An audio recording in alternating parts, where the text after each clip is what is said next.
It's the Awake Space Podcast. I'm Laurie Rivers, your host, here to help you with some inspiration to get those aspirations out into the world.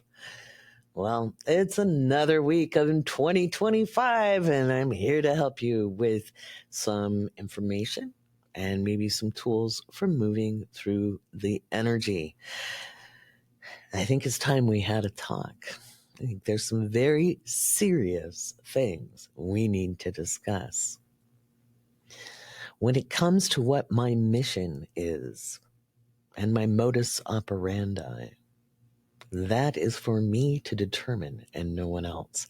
And I'm going to talk about that in the monologue. And I have a couple special guests in the podcast this week. The first is our little fuzzy furry friend Elmo, at the request of my patrons.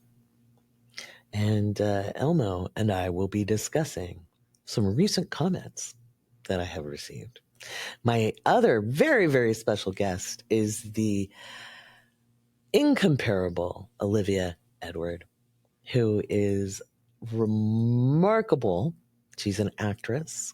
She's an aficionado of astrology and the host of Evolve Plus Television's Astrology podcast. And she is joining me today. We recorded a couple weeks ago, and so she's on the podcast. I'm going to give what's in the headlines, and I'll talk about that in the monologue as well at the opening.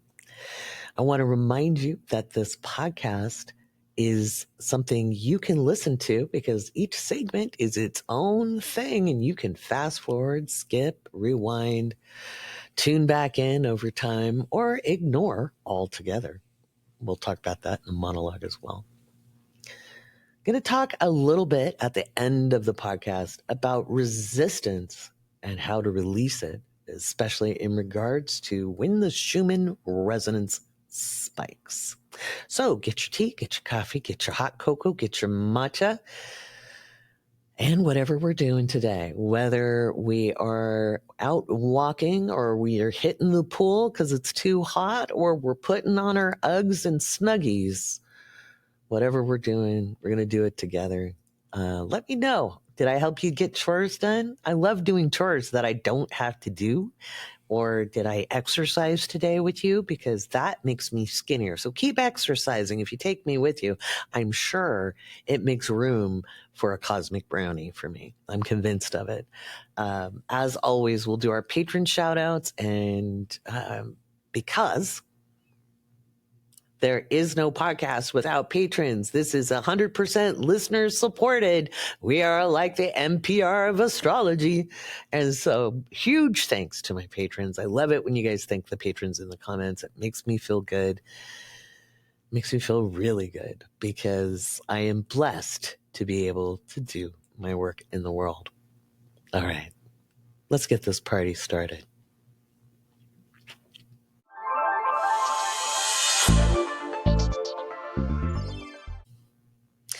So, my dears, my beloveds, my lovelies, you know where this is going, right? First of all, I will never contact you in a DM for a reading on any social media site. There are actually, at this point, like beyond dozens of fakes that are stealing my likeness. There's nothing I can do about it. Okay. They steal my profile picture. They try to use my name, and they get a hold of you. I don't have time to text you. And guess what? I don't have any room in my booking calendar right now. If you want a reading, you can head over to wokeastrology.com, my website, and you can read with the incomparable Susie Evolutionary, Damian Bartlett, and Shelby Lordy. These are the astrologers I have handpicked to read at Woke Astrology. Not just because it's a business, but because I know people need readings, and these guys are really good. So if you need a reading, head over there. I am teaching my summer school, which is the Align and Thrive Summer School, and we've been going over professional development, content creation, mindset shifts, healing the money wound using astrology, and finding your side gig. And it has been remarkable, super fun. super fun and empowering. And a lot of people think they know what an astrologer should be, but they've only ever seen sellouts. I mean, commercial astrologers insofar as they've got big books put out. Remember, publishers only publish things that are commercially successful. I believe I've finally created one that might be and still be useful. They're used to what I like to call Tumblr spirituality, but even,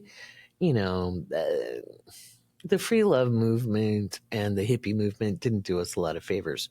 I am a huge fan of patchouli. I'm not going to lie. I love the smell of patchouli, but that does not make you a spiritual person. Okay. Neither does being falsely soft, the whole, oh, my beloveds, the unicorn farts and rainbows and fluffy leprechauns or whatever it is. That is not spirituality. I am an initiate in some deep energy work and metaphysical practices beyond being an astrologer. And I am absolutely committed to assisting people in their energetical journey, which includes understanding that you are both spirit and physical. You are spirit made manifest. And part of being spirit made manifest is reconciling the fact that you are in a human body. I do not tolerate bypassing, and I will not tolerate people telling me how to do my job. You either like it or you do not like it. You either resonate with it or you do not. There is no requirement of you to agree with me. I am not an evangelist. I am a teacher. I am a spiritual teacher. Astrology just happens to be one of the many subjects at which I excel. So I have a beef, and Elmo's going to join me to talk about this. If you're watching the video version of the podcast, you're just going to have to pretend that Elmo is here. Close your eyes. Just close your eyes and pretend that Elmo is here with us. But Elmo has come to address a comment, and I'm going to have Elmo read the comment and give Elmo's opinion on what this person had to say. So, hello, Elmo. Hi, Laurie. How you doing? I'm doing really good. Oh, that's really good. I'm a little nervous. Why are you nervous? You're on TV all the time. Yeah, but they're not magic like you. They're not what? They're not magic like you. What? They're not a magic person like you. Well, I'm not that magical. No, I can see you are. Okay. So, Elmo, would you do us all a favor and read the comment? Emma will do his best. Okay. I really enjoyed the podcast, but her mountain is to portray information in a nonpartisan.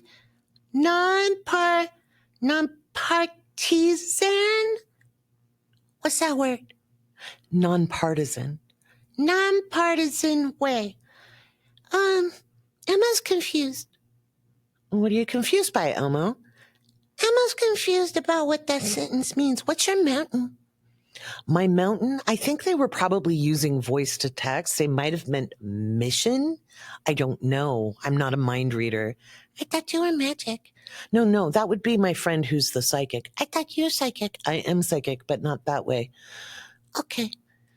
So I really enjoyed the podcast, but her mountain is to portray information in a nonpartisan way. What's nonpartisan mean? It means you don't pick a political party. Oh, that's it? Yeah, that's it. It just means you're coming at things from a philosophical viewpoint. It doesn't mean you don't have opinions. It just means a nonpartisan. Partisan means you have a political stand, like as far as a party, just a party. Okay. Emma likes parties. Is there cake? No, these parties don't have cake, Elmo. They stand for different types of beliefs. Like one side might believe that everybody deserves a living wage, and the other side might believe that people should feel lucky for having a job. How can people feel both ways? Well, sometimes we can't feel both ways. Sometimes we're like, hey, I really love my job and I feel really lucky to have it, but I should also be compensated. Those are my personal beliefs. So are you partisan? No, I don't like either party, but we'll get to that later. Okay. Emma will continue. Even though I agree with her, I feel it takes away from it, and I feel like I'm listening to a CNN horoscope section. So, let me try it again. Yes, go ahead. Even though I agree with her, I feel it takes away from it, and I feel like I'm listening to a CNN horoscope section, which cheapens her potential. Oh, no, she didn't. Yeah, she did. Maybe he did. I don't know. I can't tell because can you read their username? Is it really a username? It appears to be. I think they were just trying to stay anonymous. Okay, Emma will do his best. 21FL5Q6QD TW677KIP MDUCY5RI. It's not very pronounceable. Yeah, because yeah. Why would they say that to you? Because people like to have opinions and people think they know what astrologers should do. So they're telling you you're just supposed to like not have an opinion, and they feel like they're listening to CNN? You don't sound like you're from Fox? No, I don't sound like I'm from Fox. I don't think I sound like I'm from CNN anyway, but I do read it like I'm on the news because the segment where I give predictions is called What's in the Headlines? Okay. So yeah, makes sense. Yeah, it does. So a lot of times people will give their 2 cents on what they think an astrologer should do. And a lot of times they think we shouldn't have political opinions because they misunderstand what spirituality is all about. They think that people who are spiritual shouldn't take an interest in the physical world. And that's actually a construct that comes out of organized religions who want to oppress and keep people suppressed and poor. Oh wow, that's a lot. It is a lot, Elmo. And furthermore, people think that they can tell people who create content how to do it. And what's funny, it's because partially I'm a woman. I notice they don't do it to men very often, once in a while, but not very often. Oh, patriarchy. That's right, Elmo. Patriarchy. So they were just trying to get you to do things their way. Yes, exactly. But it's your show. It is my show. Is someone supposed to get it? No, you don't have to get it. Okay. So, Elmo, would you do me an honor of helping me read some of the predictions later in the podcast? Oh, I don't want to read the scary ones. No, you can read some nice ones. Oh, Emma want to read the nice ones. That's really good. Can my friend Cookie join us? We'll see if Cookie can join us. Please. All right.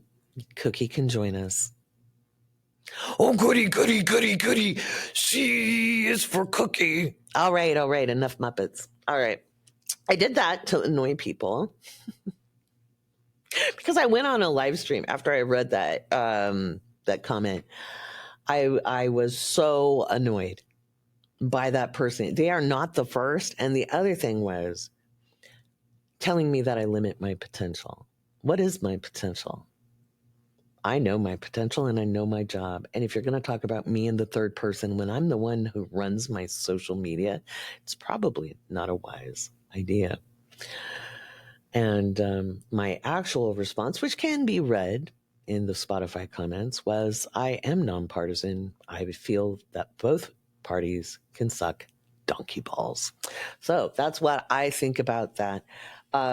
We can be spiritual and hold strong opinion. That spiritual bypassing of physical reality is absolutely intensely offensive to me. We are in the situation we are in. We are in this crux and crisis of consciousness because people chose to check out. These problems are not new. The current administration is a symptom of a much wider problem.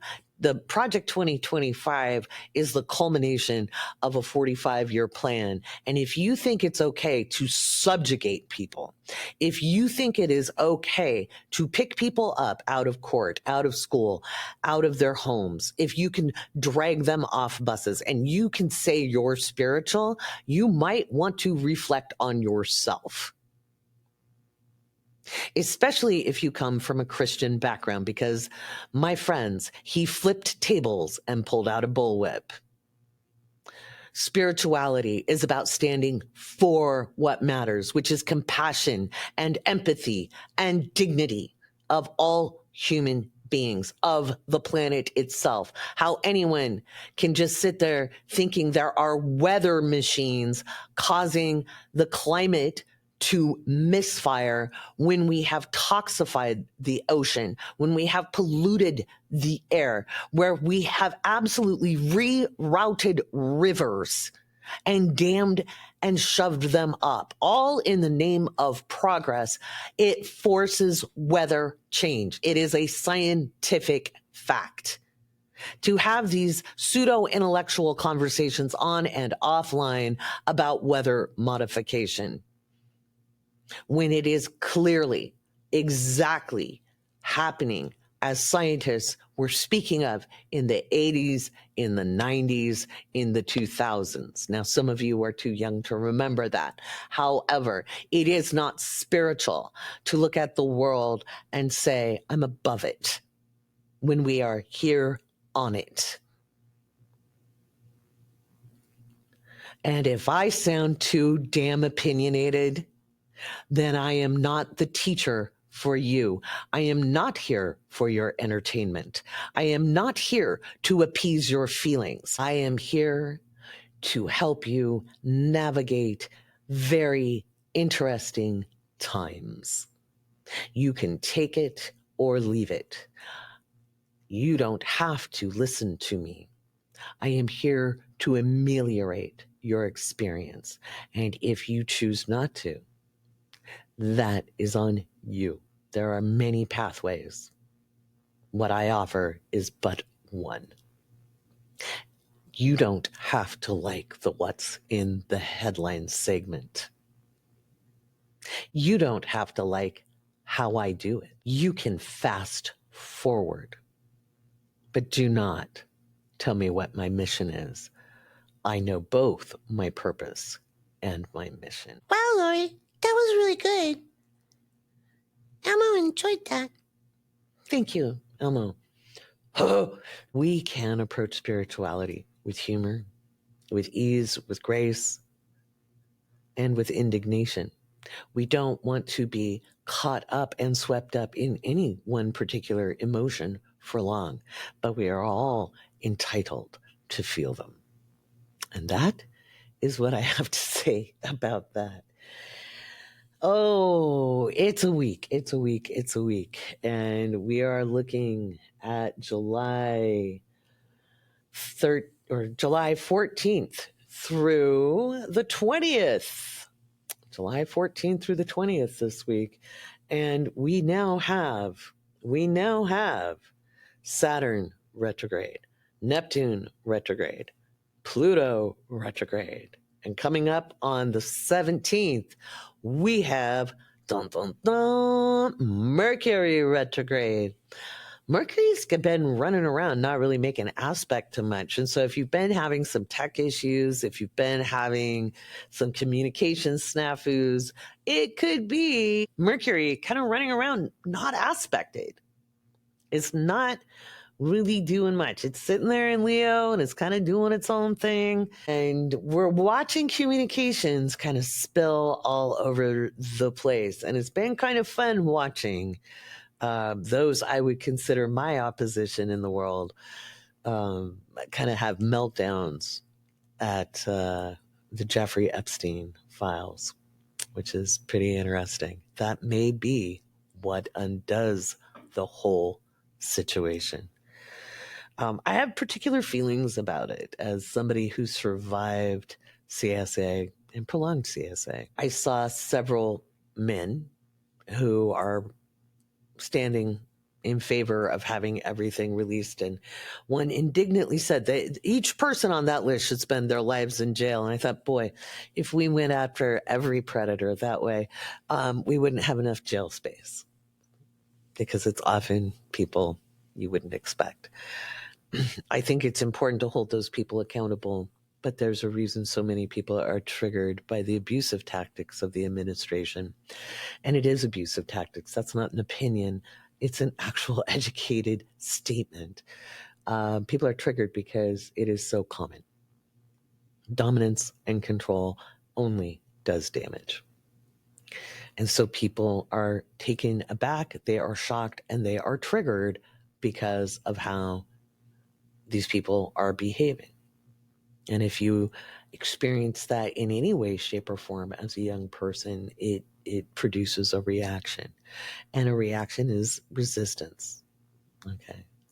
And when resistance gets in our way of functioning, then it aids and abets our oppression. And that's something I'm going to end on the podcast with this week. I'll be talking a little bit more as we move through the next month or two about dealing with resistance and how to manage initiatory energy, which is what happens when the Schumann Resonance spikes. It's a evidence of initiatory energy. I'll be talking about initiations and the ways in the Patreon. This is the month I'm teaching because it's my birthday month and it's my favorite thing.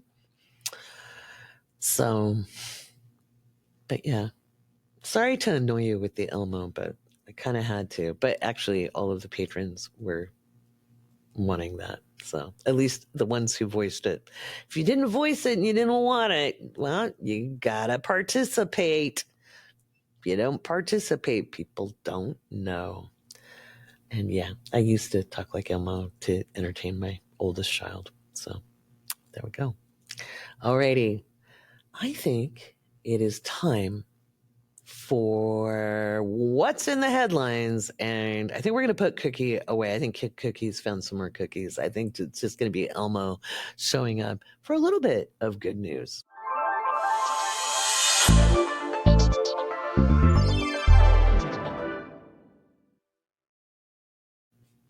All right, we're taking a look at what's in the headlines, and Elmo's going to read a couple of news items, ones that are good, because Elmo doesn't want to read anything that feels a little icky or scary. And since Elmo is a 5-year-old, that is perfectly appropriate. But once we get to be grown-ups, we just kind of have to look at what's in the headlines and understand it's not the only thing that's there. All right, Elmo, do you want to read what I wrote for the moon in Pisces, just that top line? Do you think you can? The moon in Pisces hands Kendrick the mic. Whap, whap, whap, F him up. Wow, that was really good. Thank you. All right. The moon in Pisces hands Kendrick the mic. Whap, whap, whap, F him up. Strange tides, riptides, dangerous surf, hurricanes, big wind, cyclones, big waves, and erosion-causing events. We could see pharmacies, drugs, herbal remedies, and supplements in the news. Could that be good stuff? Yes, it could be good stuff. I want to read it now. Okay. Pharmacies, drugs, herbal remedies, and supplements. Very good. Thank you. Big fires potentially in the Pacific Northwest, British Columbia, Alaska, Siberia, and eastern Russia. Navy clashes, issues with submarines, loss of a ship or sub, or accident with the Navy. So there'd be military boats is great potential. We could hear about toxic waste, radiation, and nuclear power.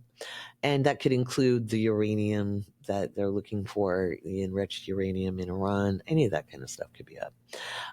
Potential terrorist attack, vehicular violence, or use of drones. Increased use of bombs, missiles, and expansion of war in any current conflict. Large civilian casualties. That could be Gaza, that could be Ukraine, it could be Russia. Drug cartels, gangs, ICE, and hate groups featured in a new way. Violence in a church, mosque, or synagogue. Could be a temple of some kind as well. Ceasefires fail. Drug overdoses, tampered with drugs.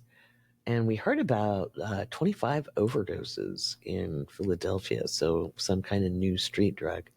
So it might be something like that. Pharmaceuticals, breakthroughs in treatment. Very good. You are on top of that, Elmo. And I'll just read that again. Pharmaceutical breakthroughs in treatment. Could hear about a breakthrough in alternative energy, non-fossil fuel based. What does that mean? Is that good? It is good. What does it mean? It means that it would be non-oil or gas.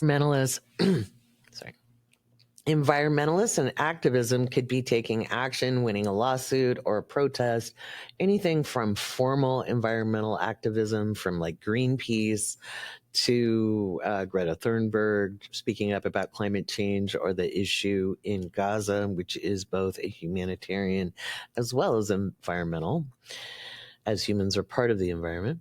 All right, we've got Mexico could see a high-profile figure or a judge. It could be a dignitary. It could be a person of note.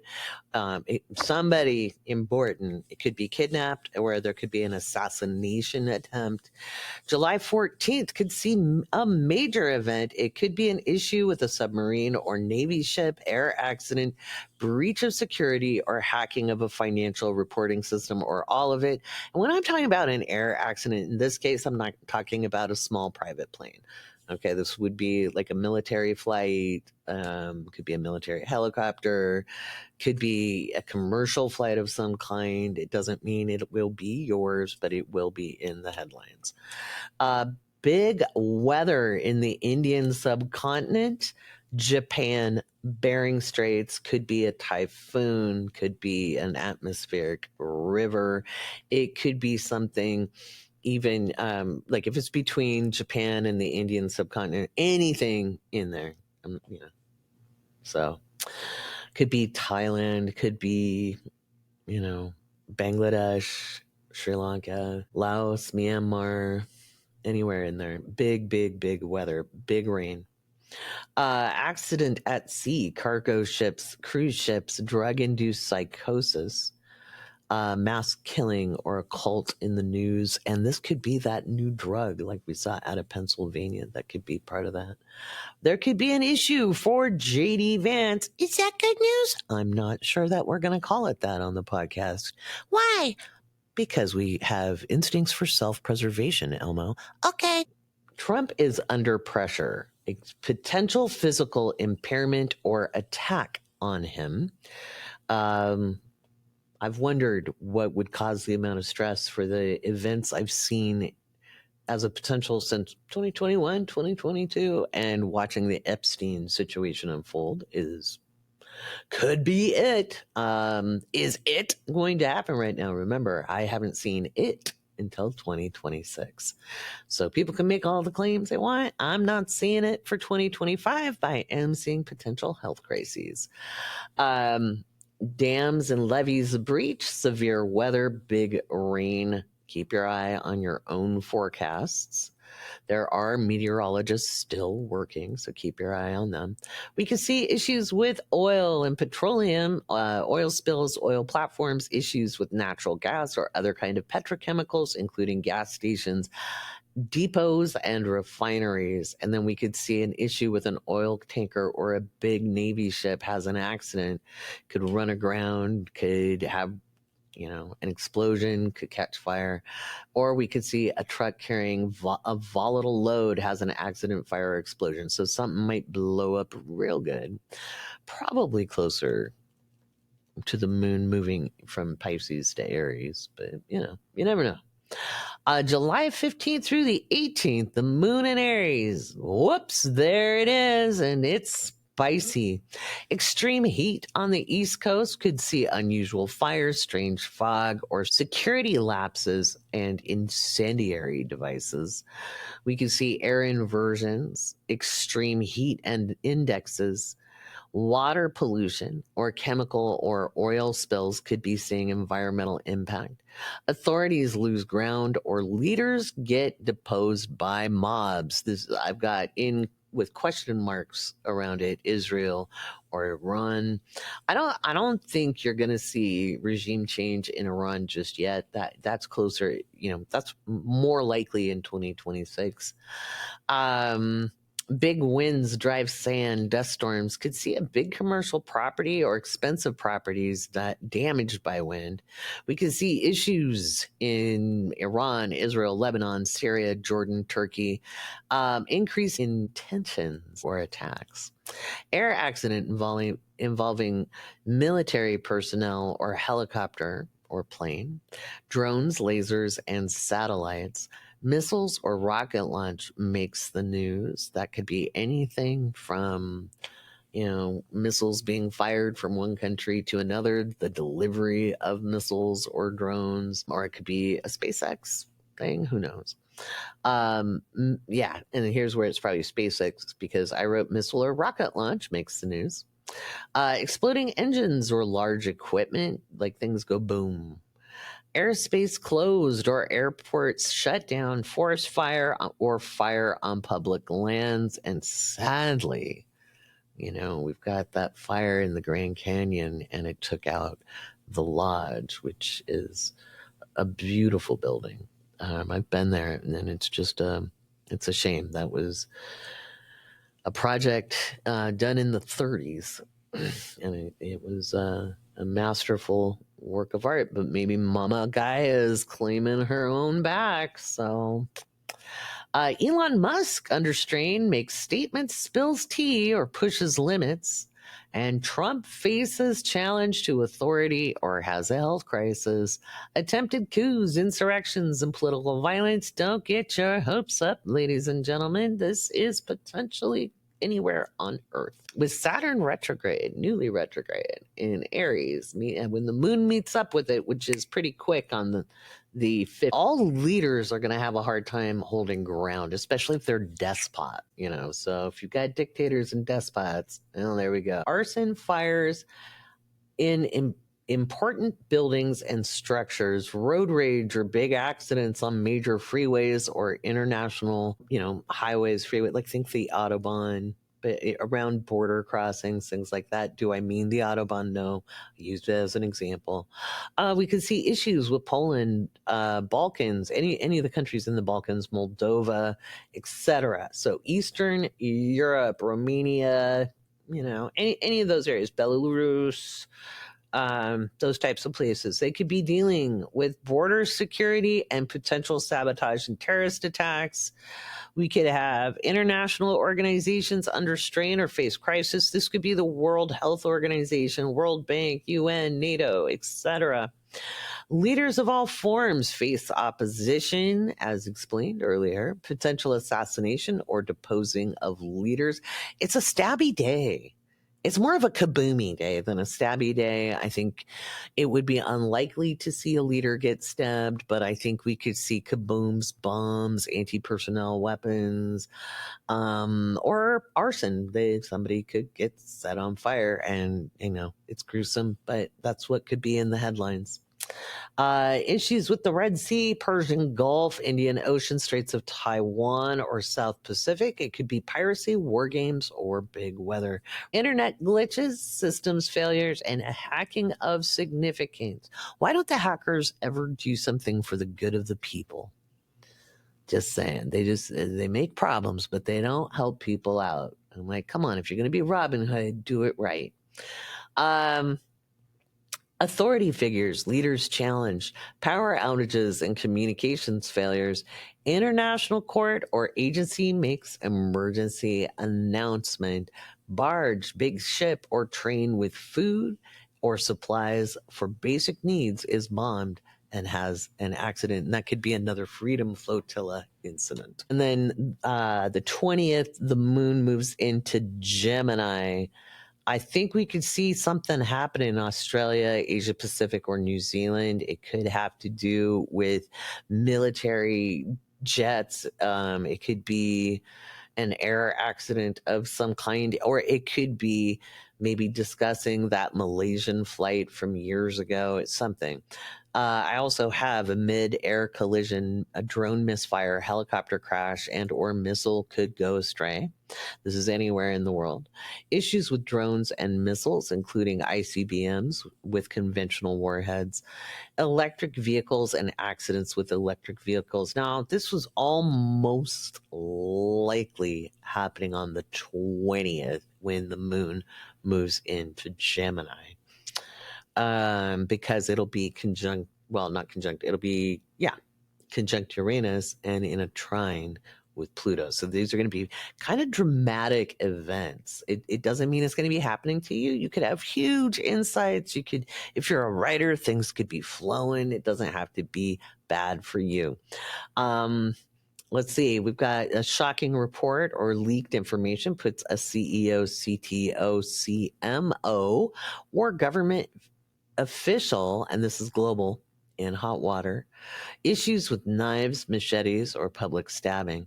Comedy actor comedian makes headlines. Satellite failures or issues with space, debris, meteors, or issues with rocket launches. GCC states in the headlines. That could be Bahrain, Kuwait, Saudi, Oman, Qatar, and the United Arab Emirates. Car industry makes major announcement. We could see a public stabbing or vehicular violence. We could see incendiary devices or anti-personnel weapons used in public spaces or on public land. Static electricity, lightning, electromagnetic storms, northern lights. We could see tension between U.S. and Mexico increase or on the border. A political party expels a member, and that is global. I wonder what that might be. Issues with lithium batteries, mines, or issues with other radioactive minerals. Tornadoes, ice storm, sandstorm, extreme heat, or big monsoon, or typhoon, or cyclone. And that's kind of how we start out next week. I'll talk about it next week as well. Yeah, what's in the headlines? Remember, these are just what I expect to be in the headlines. These aren't even close to all of the events that can happen within a week. I know a lot of people are like, oh my God, it's so much. I'm like, guys, hundreds of thousands of events happen every single week. Doesn't matter what year it is. There's always something going on. Just because you're not aware of it doesn't mean it's not happening. And so, things are a little bit more intense when the moon is at the beginning of the sign because we have so much fresh energy.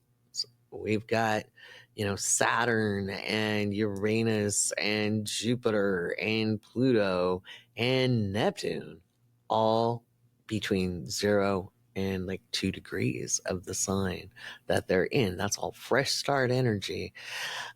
Next week, we'll be talking about that new moon in Leo, and I'll be walking you through how to make the most of that fresh start energy. It's very dynamic, and it's a very powerful new moon, and you definitely can take advantage of it. So make sure you're tuning in. I want to thank my little co-host, Elmo. Me? Yeah, you. I want to thank you. I didn't do much. Oh, you joined me on the podcast. That was really nice. Oh, it was an honor. Well, thank you, Elmo. Thank you, Laurie. Can you say goodbye? Bye-bye, everybody. Alrighty, that was Elmo from the now defunded Public Broadcasting Children's Television Workshop Program, Sesame Street. All righty. Let's do some patron shout outs.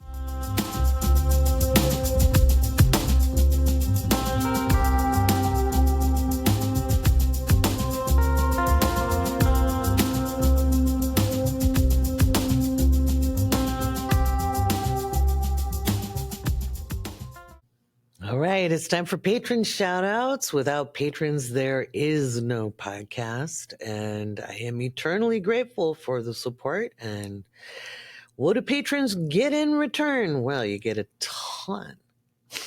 You get a ton.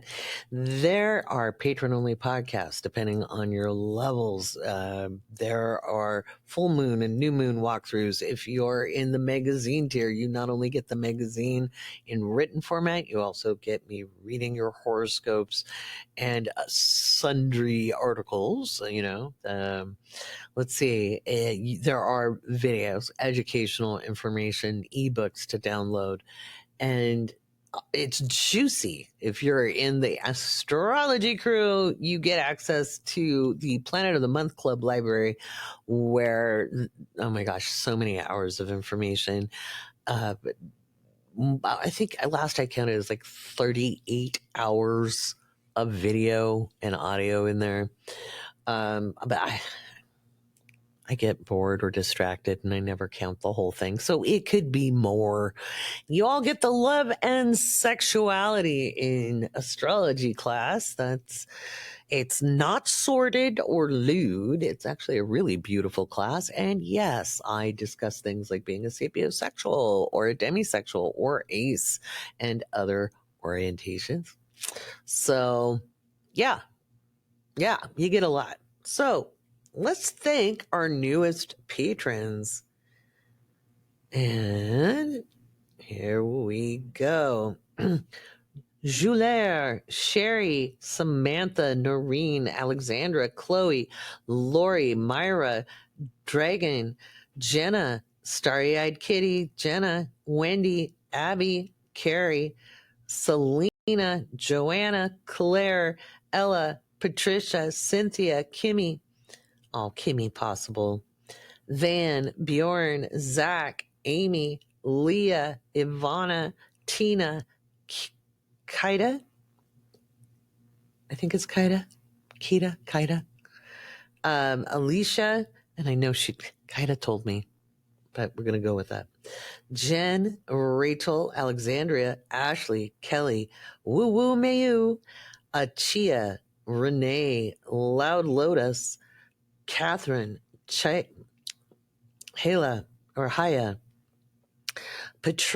Patty, Saf, Rachel, JJ, Jake, Sapphire, Michelle, Jeanette, Zaina, Carmen, Psychic Lauren, Annie, Misty, AG, Courtney, Melanie, Cassidy, Emerald, Valerie, Danielle, Winter, Catherine Marie, Elena, Jennifer, Elizabeth, Nicholas, Sarah, Beam, Vanessa, Candace, Ariana, Angel, Dawn, Jenny, Christina, Ashley, Larissa, Mario, Mary, Alyssa, Amanda, Emily, Shannon, Alexia, Emily, Wendy, Hannah, Emily, Lauren, Marta, Joshua, Alicia the Cynic, Megan, Carradine, Echo, Jessica, Maisha, Rebecca, Christina, Emily, Tatiana. Welcome, newest members of the Patreon. Without you, there is no podcast. I appreciate you all. And honestly, you give me the grace to be able to just teach this month. And it's my birthday month. My birthday is next week. It's my birthday. So I'll do something special next week. If you are a patron, keep your eyes out this week for a special discount on readings. Yeah, because even though I'm not reading this month, you know what? There are some very incredible astrologers who are We've got Susie Evolutionary, Shelby Lordy, and Damian Bartlett, all incredibly talented readers. And I'm really hoping you book some readings with them for clarity, for purpose, for planning, for healing. They are all remarkable readers in their own rights. And I should know, I trained two of them. So anyway, alrighty, daddy, let's shift gears and have a lovely conversation with Olivia Edward. And if the name sounds familiar, you'll find out why in the interview.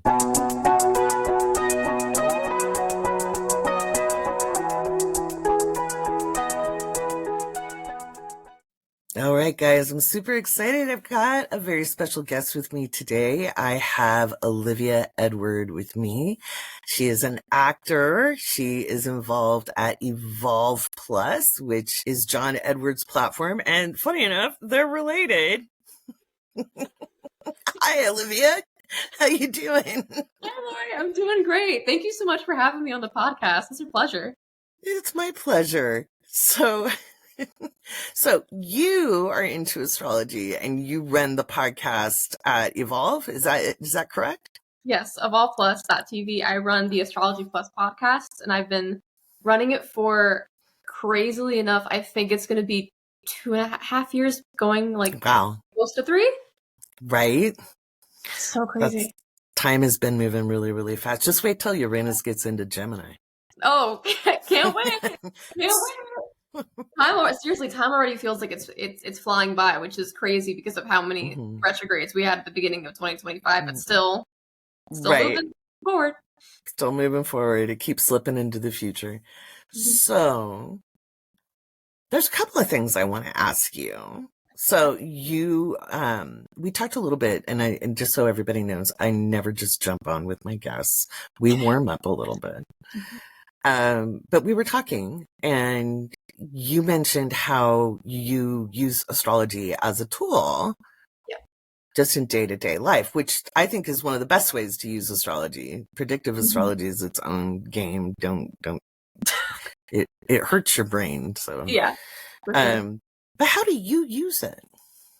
Yeah, I think that astrology is really a really good tool to have just sort of in the day-to-day. I think there are such an insane amount of ways you can use it without having to be like a professional astrologer that's absolutely doing readings and looking at, on a podcast or anything like that. Like, you can use it when you're meeting new people, learning communication styles, just knowing kind of like what the weekly weather is going to be like. So, okay, I have to do this thing. There's an event on this day. So I know what the energy might be like. I know what people might be sort of like, their attitude might be, what behaviors might be. If the energy's on edge, a great thing to know. Or also with your own understanding yourself, looking at your own natal chart and just sort of having an understanding of why I might have a tendency to do this, whether it's for good or for bad. I think that using astrology, especially when you're looking at your natal chart and using it not as an excuse, but as an explanation. Absolutely. Game changer. I feel like, and I've spoken about this with my family, but it's like whenever a child is born, I feel like they should be handed their natal chart, and it's like, here you go. Here's a blueprint to your child. And I do that. I do that for people. In fact, my best friend, the minute her grandson was born, I got a call. And I went through his chart and I was like, this is how you support this child. And he was, he was born during that really crazy Aquarius conga line. It was more than a stellium. It was a conga line of planets back in 2021. And she was like, thank you. Thank you for this. Thank you. Yeah. Letting me know. No. I mean, listen, I'm an Aquarian over here, so I'm not unfamiliar with it. Right. I love Aquarius energy. So speaking of loving, let's get to the top. What's your big 3? And then we're going to talk about something to maybe educate. I am an Aquarius sun. I am a Taurus moon, and I am a Gemini rising. Wow, that's a great combo. Thank you. Yeah, you're not. What about you? What's your big 3? My big 3? Yeah. Scorpio rising, Cancer sun, Libra moon. Very nice. Very nice. So yeah, see, there's no bad placements. That was something I wanted to move in with you. Okay, pop astrology has always driven me nuts. And even in some more credible sources, like books written in the 60s and 70s, and they were kind of the standard. There's a lot of things that don't necessarily help people feel good about themselves. No. How do you fight that in the world? Because I know you do. Yeah, Laurie, I'm right there with you. I feel like here's my thought process on it. I think it's such a great thing that astrology has become so mainstream. So many more people are talking about it. I think that so many more people are using it as a tool for their day-to-day lives. With that being said, the amount of misinformation and stereotypes that is probably like 65% of what I've seen on social media, on TikTok, on the internet is astounding. Especially because I think that what it's sort of boiled down to at this point is astrology equals zodiac signs, which while zodiac signs are a part of astrology, that's like saying that math equals addition and then not talking about subtraction, division, multiplication, there's algebra, there's all this. So it's sort of, I guess, that part where it's sort of you're boiling it down to what your sun sign is, and then they usually put like a little blurb of what each zodiac sign would be. So it's like, oh, I'm an Aquarius, so I'm just like I'm from a different planet. I'm not from here. I'm just weird. Or it's like, that is actually honestly one of my biggest pet peeves in astrology, whether it's from, again, more credible sources or pop sources. Aquarius has nothing to do with aliens. It governs humanity.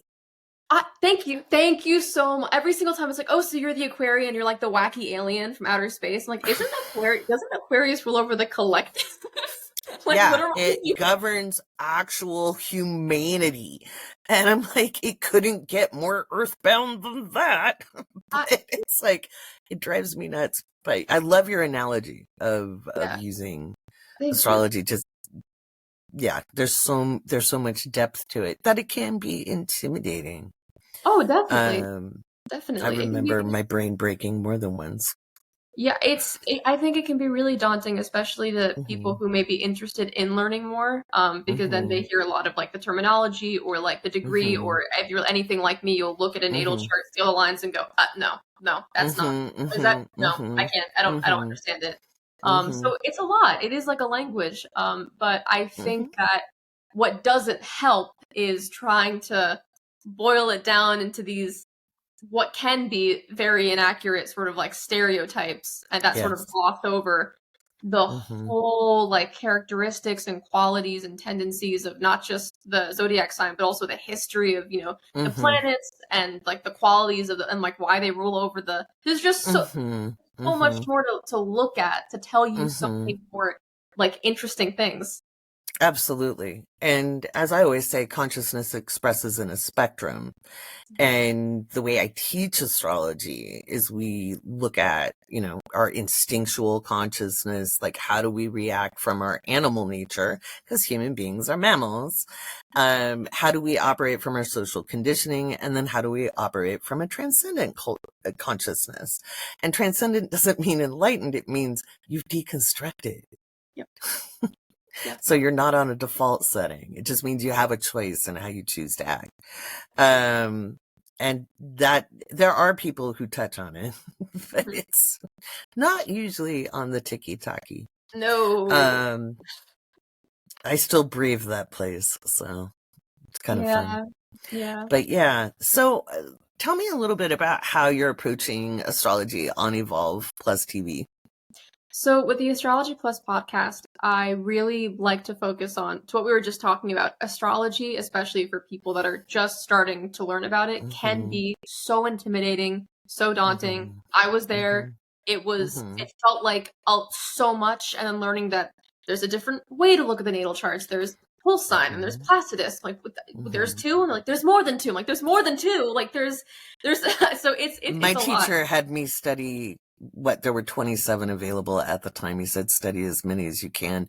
Choose the one that you feel is most accurate. And I chose Placidus. That's like 30 years ago. But yeah, You said you chose Plastitude. Thank you. I also chose Plastitude. But that's essentially what I like to always keep in sort of my main goal with the Astrology Plus podcast is that regardless of if you are, if you understand astrology, if you're an astrologer, if you are well versed in all the terminology and understand everything, or if you're just starting to learn about astrology, if you're sort of just starting to dip your toe into this world, or just want to know about what's going on astrologically week by week, that's what I'm trying to make this podcast. I like to have different astrologers on, so for people that learn things in different ways, you have different perspectives on the astrology. Yeah. And I try to, as best as I can, break everything down into basic terms so that the astrologer can give you all the degrees, it can give you all the very, very detailed things. And then at the end of the podcast, I like to do a very basic summary based on more feeling of, things you might notice rather than, the terminology of this aspect with this aspect will create this sort of degree, if that makes sense. That makes sense. That's cool. I love that. It's good to have other good information out there. That's all I care about. Yeah. There's, if I hear one more like you'll never find love, or the compatibility. The the compatibility is something also that's so tricky because people will just look at the sun sign and they'll be like, that's not going to work. That's not going to work because it's not conducive and those two things would square. Or it's like you have they look at like squares or chemistry. That's one of the things I don't do love readings as a practicing astrologer. I help people build businesses and careers and find fulfilling work in the world or inside of themselves, more importantly. But I bring up the never find love because obviously most people are concerned about their relationships. Of course. And that's where a lot of really bad information is. And if you go ahead. No, go ahead.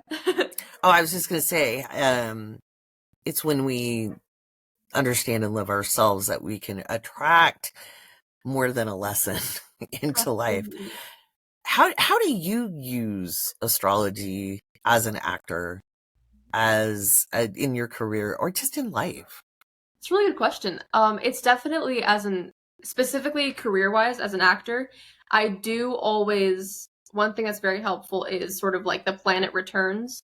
So, I mean, of course I can always think about if I don't know my character's birthday, what birthday would my character be? Sort of like looking at the different qualities, because sometimes while looking at a character or reading a script, the qualities will jump out at me. I'll be like, that's a very this planet in this sign thing of them to do, or that's a very this quality or this tendency. But specifically looking at the like the returns of planets and the stage of life that they're in, knowing the things that they would usually be going through around that time, or things where, in my own experience, just sort of being able to take that and use that as a tool and applying it to the character is always really fun. Oh, that's really fun. So a little deep dive into who they are. Yeah. The astrologers at Woke Astrology, because that's my website, we get together on Fridays to play D&D. And we used astrology to build our characters. And the DM is one of my astrology students. He created a whole subclass of mage or bard, actually, that uses astrology, and it has the phases of the moon and the power. We geek out. So cool. That's so cool. Right? There's no limit to what you can do with astrology. Yeah. How has it helped you know yourself more? I mean, you grew up as the daughter of someone a bit well known.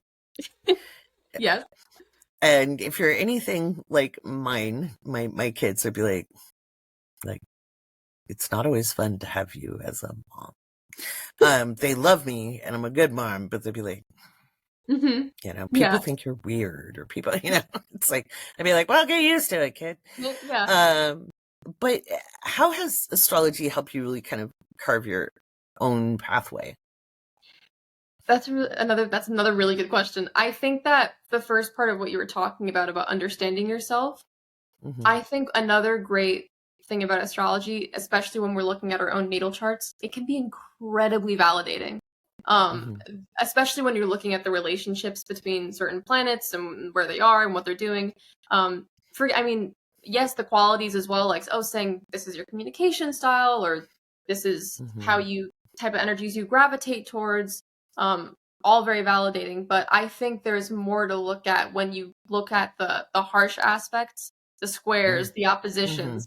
When you see those tendencies, things where it's like they coming up and things that are creating that sort of harsh energy in your life, at least seeing the sort of like characters or players in your own charts that aren't getting along, it can be incredibly validating, sort of like diagnosing the problem and then not having to use it as an excuse, but sort of saying, okay, well, now that I know what it is, I can help to sort of balance it out. I can help to sort of speak for both separate parties and understand that they're both there. They're not going anywhere, but what I do with them is what matters.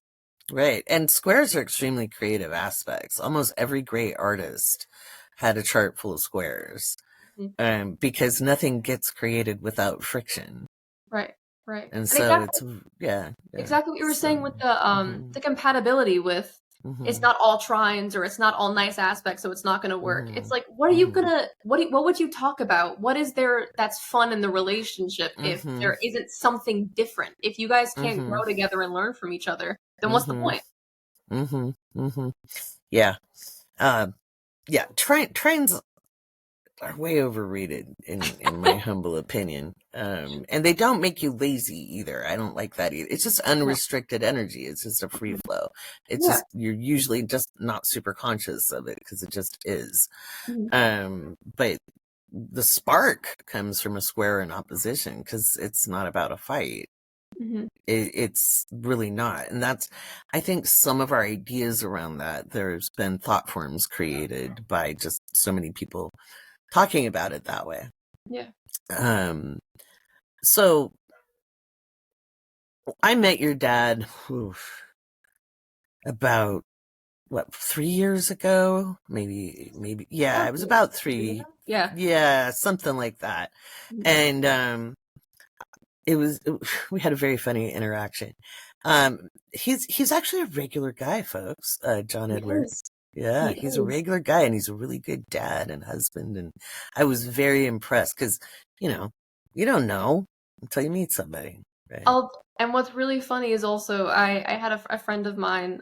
He had an event, and so I was running mics, and I was like, "Hey, I need another person to run mics. You wanna come with me?" She's like, "Yeah, sure. I've never seen your dad like do readings. I've never seen the process." So event is over. I'm like, "All right, what did you think?" And she goes, It wasn't what I was expecting. It's like, okay, what were you expecting? She's like, well, I thought it was gonna be more of like I'm sensing male energy around this thing. She's like, instead I got like an auctioneer where it was like, June 23rd, this happened. I'm thinking of this name. It has this and this and this. Hang on, hold on. This. I was like, he started talking so fast. I was like, auctioneer. So that's become like the inside joke. That is very applicable. That works. I like that. That's funny because it's true. Growing up with it, so it's kind of fun to talk to somebody else's kid because I obviously, again, my kids grew up with me doing astrology. You don't know any different because you were raised with it, but how do you think that's helped you dig into astrology? Because astrology and mediumship are not the same thing at all. They're not. We do not intuit an astrology chart, as my teacher would beat me over the head with as a young student. Be like, "That's great. Now do the astrology." How was that for you? I think it definitely helped me because I was already I was raised in an energetic household, and so understanding energies and astrology just almost felt second nature. It was more learning about the qualities of each sign and more of like the formal information based stuff of astrology. That's where I was putting most of my focus because understanding the sort of balance of energy and then, for example, how that would apply to polarity signs like Leo and Aquarius, of understanding if you have an excess of one sign, sometimes the answer is helping to balance out and leaning into the qualities of another sign. Understanding concepts like that became very easy because understanding just sort of how energy worked in the world and the universe just, it made sense to me. Which I'm very I love that. Yeah, I love that. That's great. What are you most excited to learn next? And it could be about anything. I mean, I think one thing that I'm paying much closer attention to is how the current astrology impacts different natal charts, which is something that I've always looked at, but I feel like when there's so much going on in the world and when there's a lot of stuff going on in the stars, I think that I've mainly just been looking at individuals' natal charts and sort of how they've been impacted by sort of like the big transits going on and just seeing what the difference there can be. Absolutely. And that's one of the things I say, the world can be burning and you personally can have the most amazing day, the most amazing month, the most amazing year. And you can't be of service if you don't hold on to that. Yeah. You know, because if that's what last week's episode was all about, was narrating your present moment. You know, absolutely. Because there is a lot. We are in massive systemic change. This is the biggest change in human history in about 4,500 years. Yeah, it's crazy. I will also say, and this is something that I do like to talk about whenever I can, but specifically Pluto going into Aquarius. One thing, and this is sort of touches on what we were talking about before with social media and astrology and social media, where you're gonna everything. Go. Everyone is scared of Pluto, and Pluto is my favorite. As an Aquarian, I will say this as an Aquarian, Pluto's in Aquarius, and even though I'm gonna look the world, I don't know exactly what's gonna happen. I respect Pluto. We survive it. We survive it. Pluto is there to show us what doesn't work and to empower us and transform us into what we need to be. So it's better to not fight it anyways. But I think just give Pluto your lunch money and it works out. Just let it go, you know, like it's the you know, like I think the transformational part of Pluto is so cool, but I understand the whole life and death part of Pluto can be scary, but it's all just, you know, it's all just cycles. Well, here's the deal. The big Pluto's the destroyer came out of the 60s. Okay. With some drama queen astrologers, because the astrologers ahead of me, they were very much drama queens. If you go back to the original crew who were observing it in 1930, they called it forced evolution. And that was Frances Sayokian. If you look up Frances Sayokian's work, I'm sure you've got a book of hers around. But anyway, I've contemplated a lot. I've lived through a lot of Pluto transits, just given my age and my chart. This is my first year that I do not have a major Pluto transit. I mean, there's some nice ones, but, you know, not one of the crunchy ones. Yeah. Not a conjunction, not an opposition, not a square. I have a trine. It's been nice. I don't really know what to do with it. I'm 56 years old next month. So I'm like, I don't know why this life is so nice right now. No, but I look at it, and in meditating on it, I realized I wouldn't be alive if it wasn't for Pluto. And I don't think humanity would be here without Pluto. Yeah. And we've misapplied Pluto like to the atomic age. If it was just Mars running the show and nobody saw Pluto and we developed the atom bomb, do you think we'd still be here? I think Pluto's our cushion. I really, really do. So I love that you love Pluto. It's one of my favorites. And because I look back, I'm like, well, I really shouldn't have survived all that. Yeah, I think Pluto again is also when you can at least recognize that any of the sort of trash that's being, whether it's in the world or whether it's in your own personal life, whatever is being put in front of you is being put in front of you because it's trying to show you we're putting, like, this is what doesn't work. We need to show you before we can throw it away. Right. And it's power when it does work. Yeah, absolutely. Real power, not dominance and control, but like just really feeling your divinity, you know, your connection to the all that is. It's I love that. So you use I'm going to go all over the place because I have a Venus in Gemini and I've got Mars in Sag. So we wander as we wonder. I'm good. That's good. And going back to your acting, because you are your own person in your own right, Olivia. Has it helped you like pick your auditions? Have you looked at things and been like, that sounds like a good project, but I'm not sure. You don't have to give anything that's going to get you into trouble. But do you use it? Because your dad's very proud of you. He occasionally breaks, which is awesome. But I've heard a few things. Yeah, I love that he's proud of you. Have you used it to make decisions around things, or have you just been like, let's see what happens, because that's an okay option? I mean, I feel like usually when it comes to actual projects, it's usually about knowing who I'm working with. And not even from like a strategic, I know how to talk to you, I know who to talk to. I just want to know. And usually, and it's always been so, at least in my experience, with people on set and sort of knowing who I'm in a scene with and just their personality. It just, again, it makes for a more conducive work environment. Knowing also the transits, because it's less about strategically thinking about how I talk to you, but also knowing the transits of what's going on day to day and knowing how that might impact someone else who, maybe they're majorly impacted by this transit. That's also really helpful.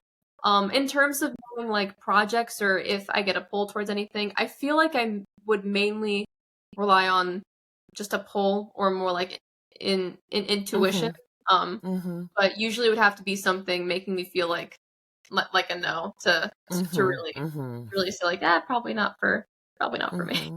Well, that's great, because I get asked a lot, oddly enough, for people to pick dates for people. I'm like, you really don't want to do a lot of electional astrology. I know there are people who really rely on it, but just in my personal experience, and it could just be the way my life's gone, you don't think of everything when you're picking a date.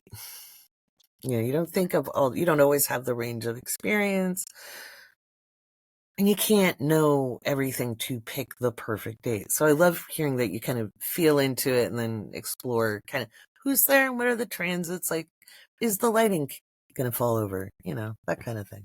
And a lot of it is like major, if it's ever looking at a specific date for something, it's mainly, okay, is there anything egregiously like maybe don't do this day? Because so long as that's not there, then so far it's probably fine. Especially because with all the different factors, and again, you can't know every single thing. It's more like feeling it out, and then if the astrology supports that, then great. I love that. That's great. If there was one thing that you've learned that you could pass on to other people, what would that be? One thing, astrology-wise? Anything. I mean, one thing that was I'll say for anyone that, and I feel like this is said all the time, but for anyone that might be learning astrology right now, always learning, because every single time I've said on a podcast, I consider myself very much still a student. The astrologer has always interrupted me and said, same, and I'm still like, there's so much, because there is so much to learn. It never ends. It never ends.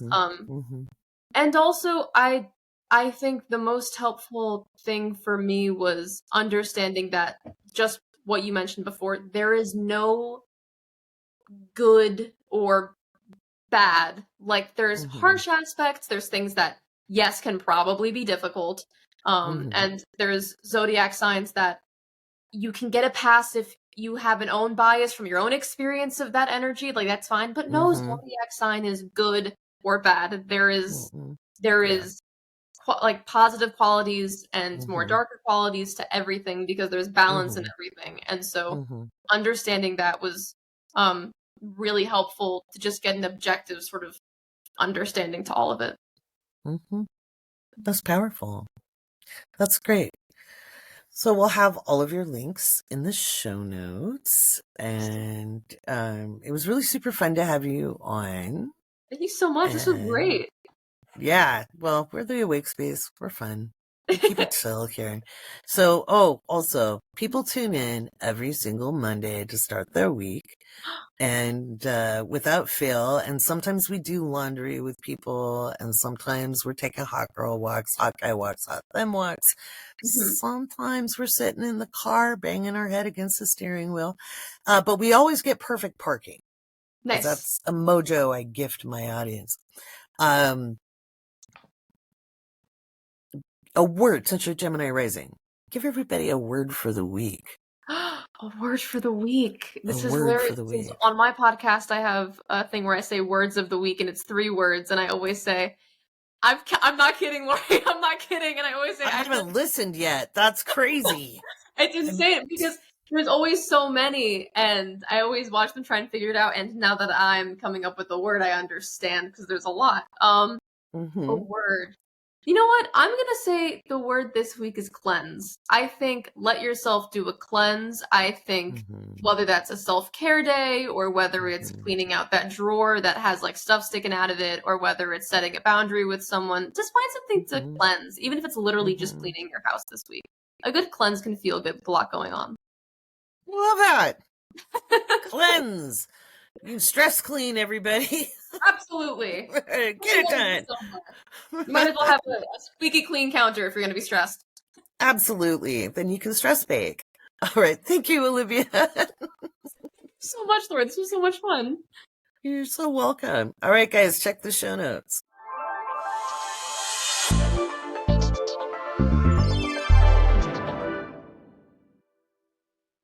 Oh, she is just lovely. What a fresh face. And I love the confidence in Olivia to be able to stand on her own 2 feet and just be her own person. And I know her dad. He is just as remarkable as he appears on television, and he's a really good dad. They are a really cool family, and I love how supportive they all are of one another.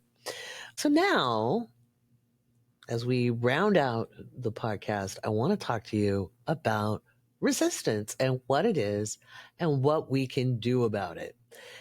Sometimes we just have to write it out, but there are some tips and techniques for working with the energy instead of against it, because much like dealing with a Pluto transit, working against resistance is well, it's futile. So it's going to be a pretty deep conversation. You can always bookmark this spot and come back to it.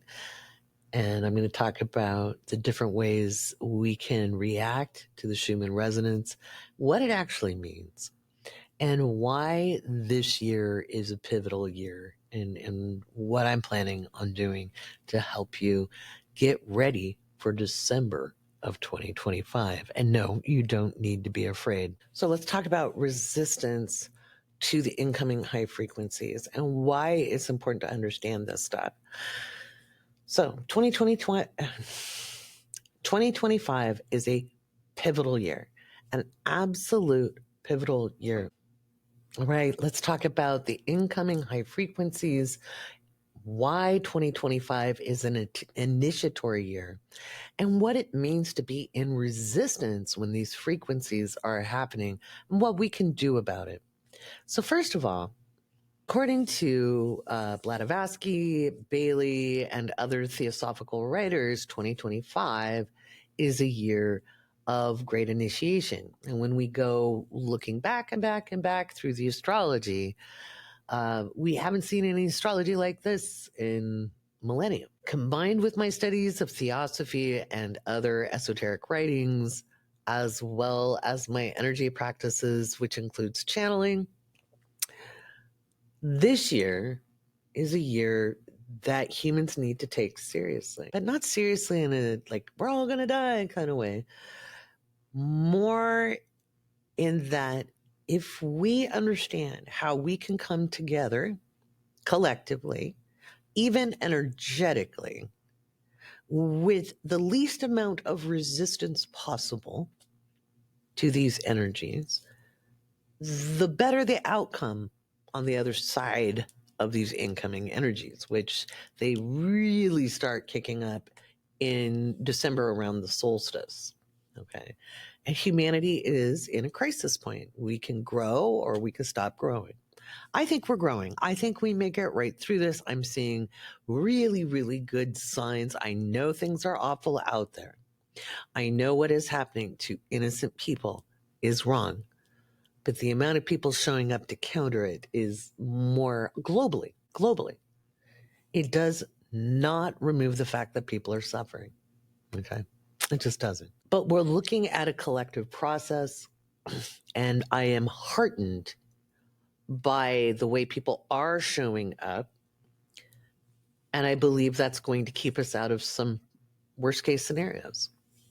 And no, I'm not going to describe them. You don't need that. I've taken some phone notes. So just so I could read them. I don't do good if I put a script up, it doesn't work for me.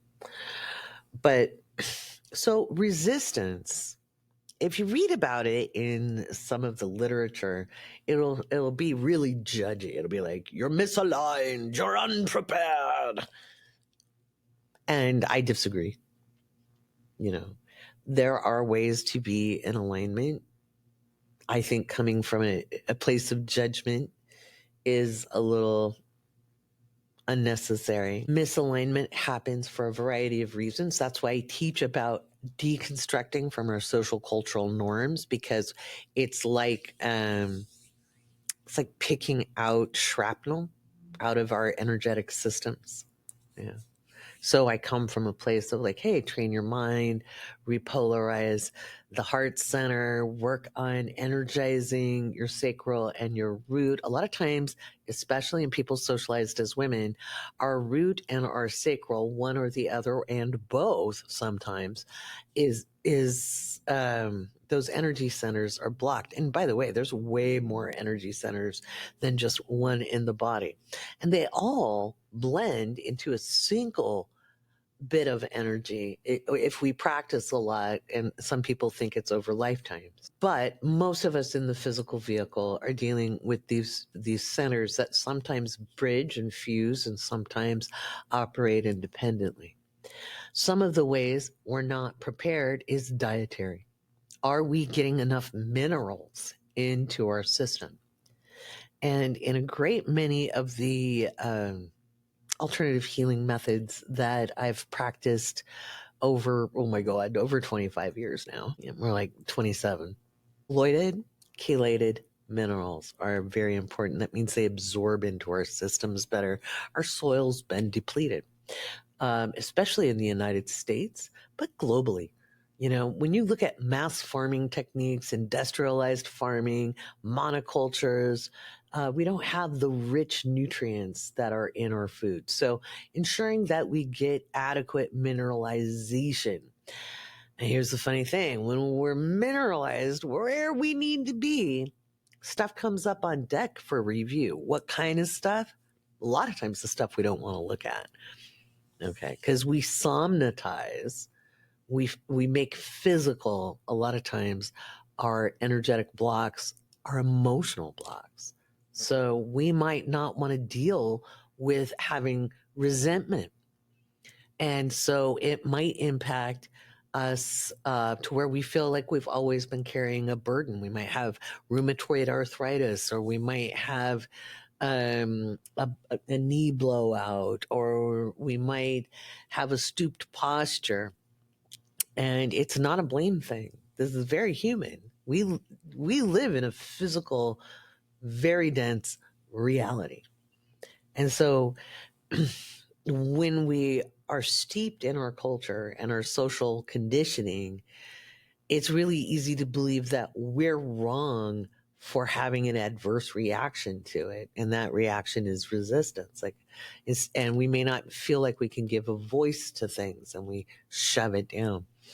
And so mineralization will bring stuff up.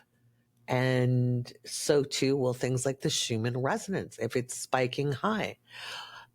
One of the things that happens when people are not aligned or misaligned, or in glamour, and I'm not talking about glamour magic to make yourself attractive or pretty or to hide. I'm talking about the illusions of this physical world. So it's a very real illusion. We live with it, but a lot of times in that physical illusion, not recognizing we're all vibrating as quarks and neutrinos and small little tiny particles at the quantum level.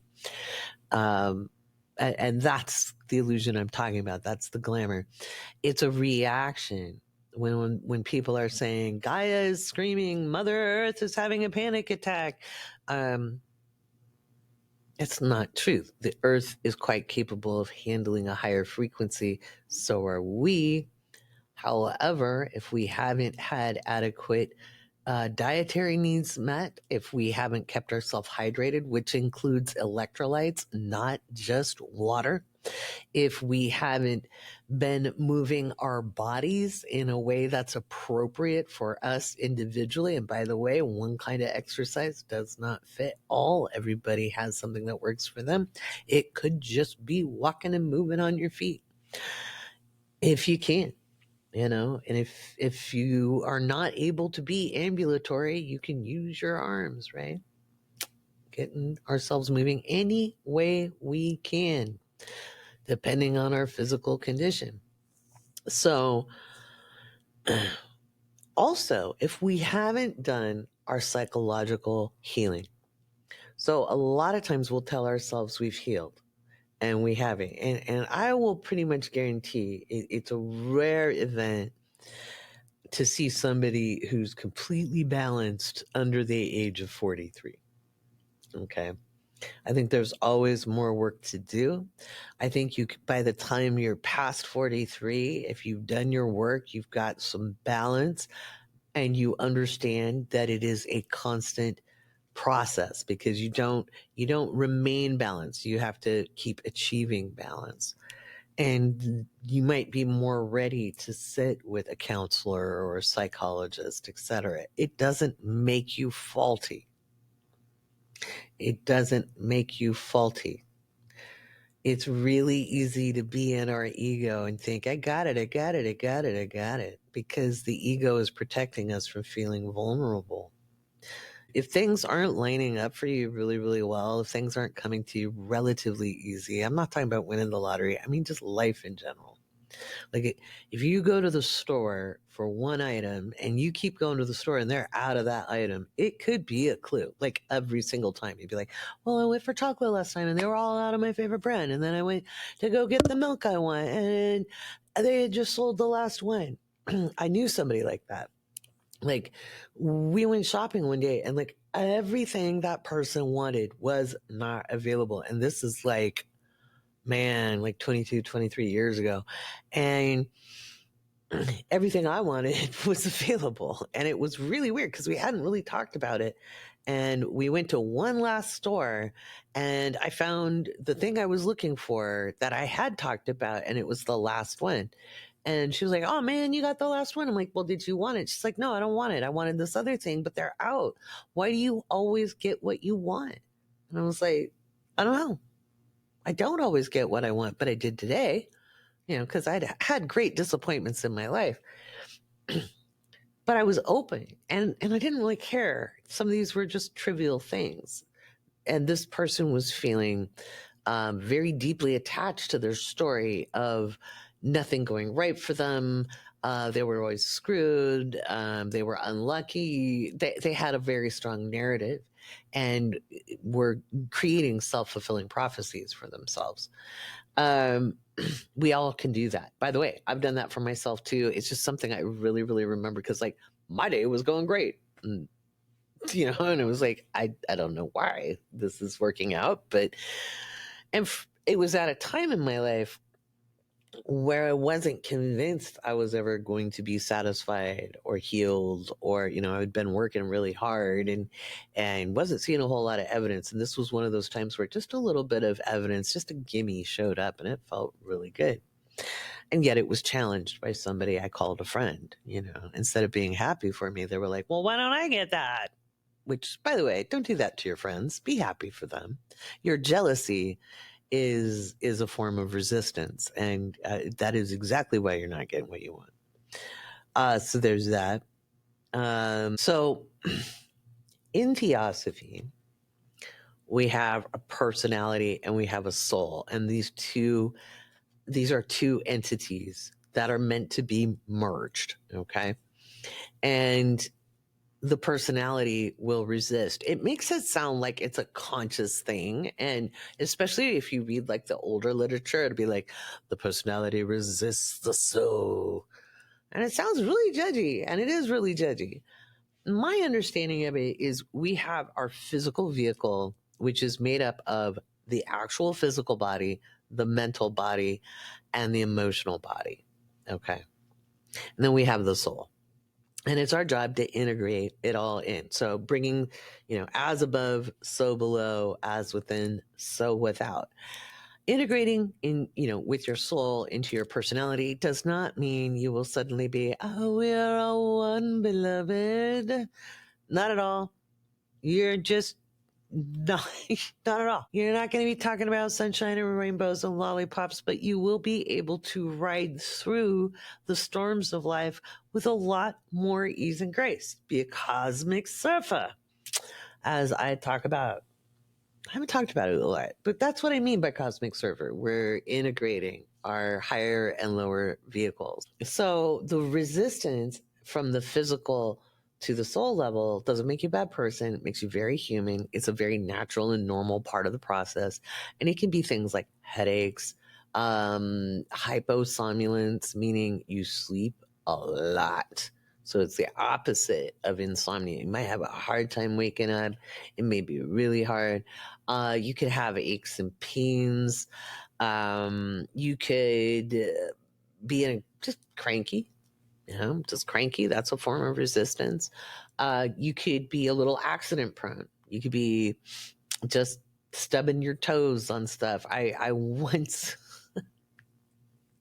I walked into a cupboard door that had not been closed and readjusted my neck once in resistance.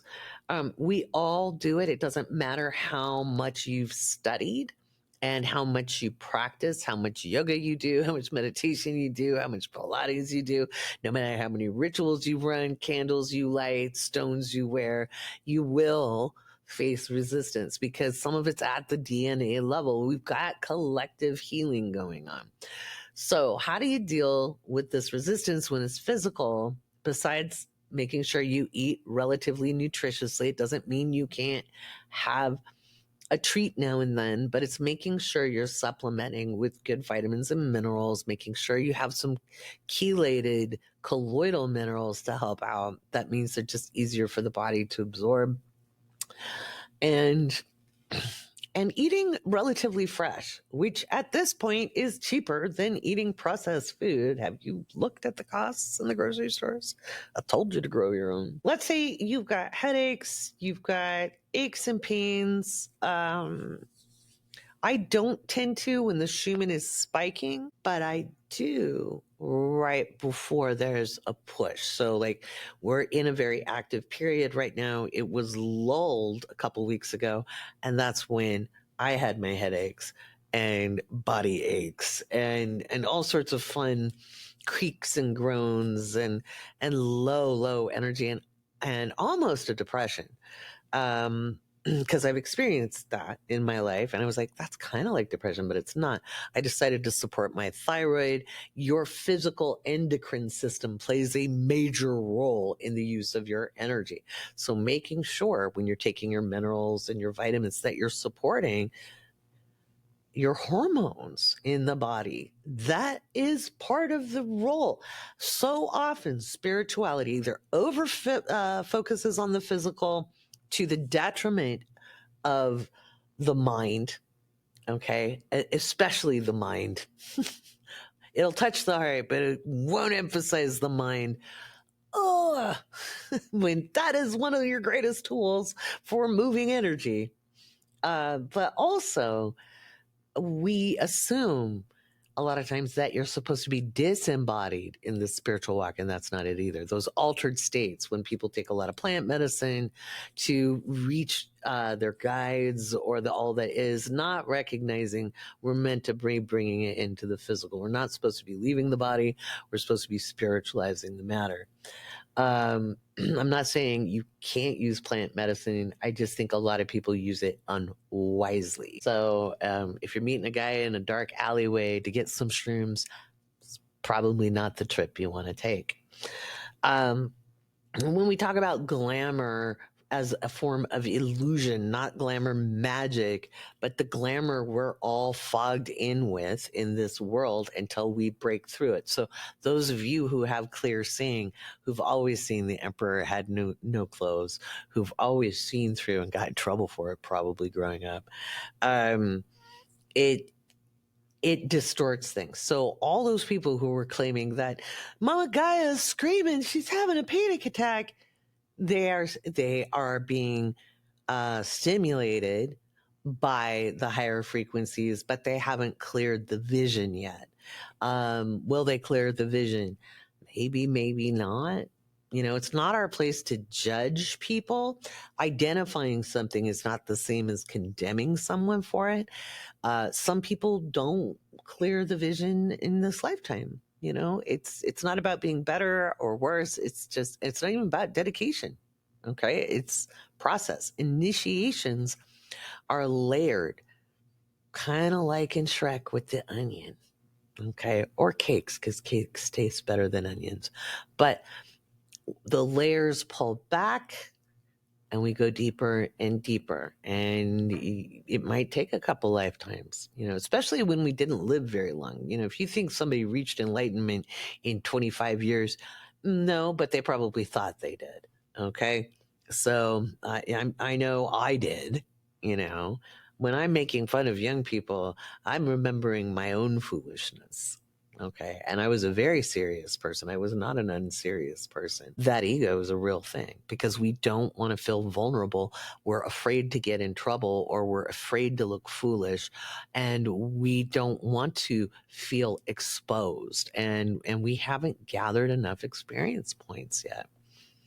And it doesn't mean old people know everything. We don't. We just have more time on the planet. That's it. It's like, we've probably seen a bit.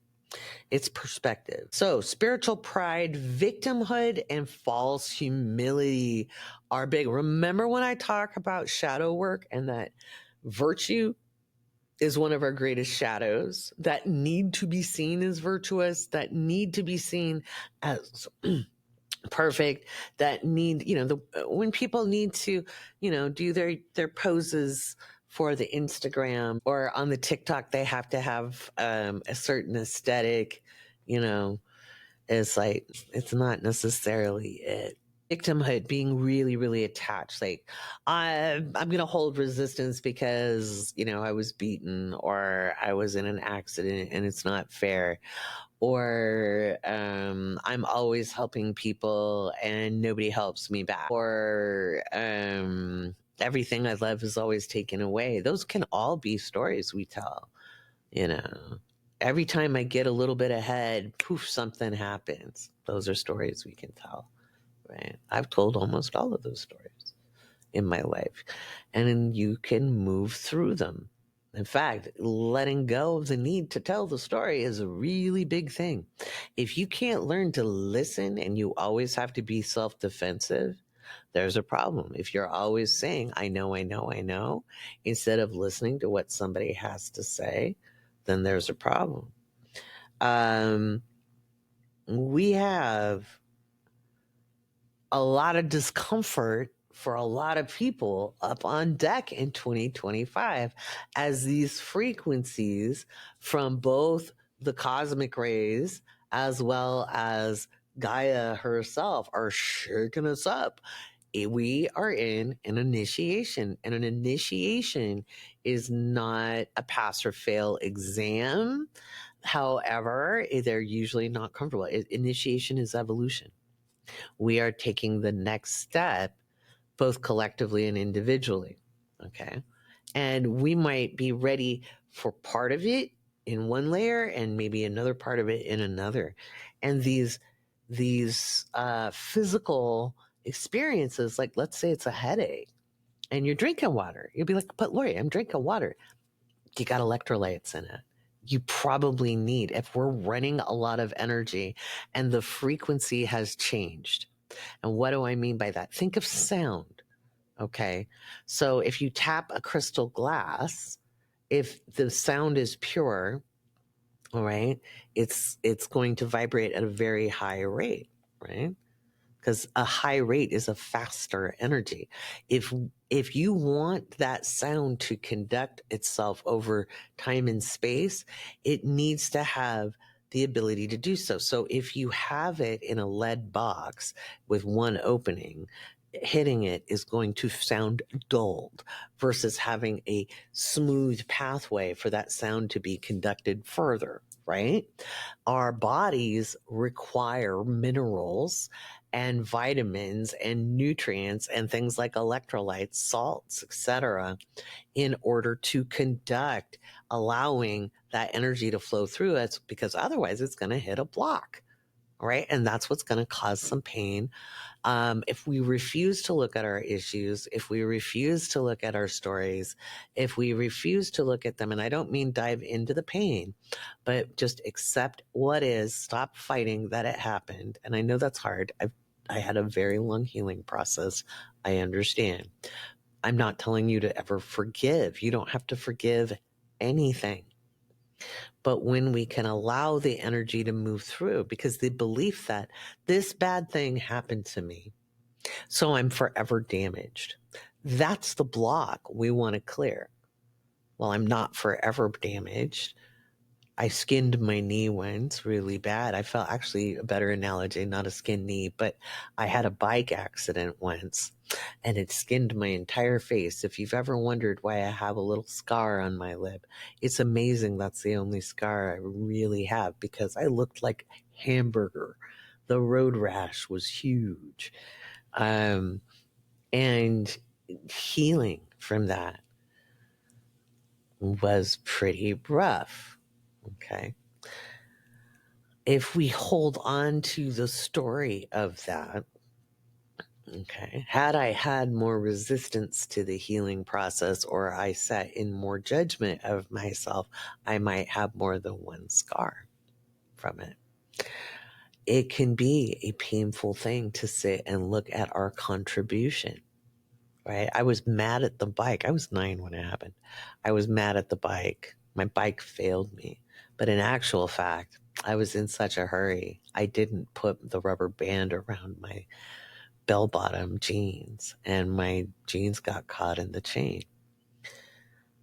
Learning to take accountability for that after the accident is probably a good part of why I healed fairly rapidly, besides being young. Okay.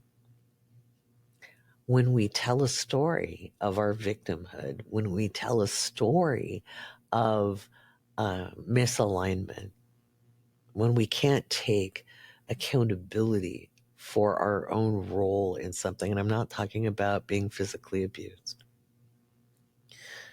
but like if you lose your job and it was those damn dirty, bad bosses.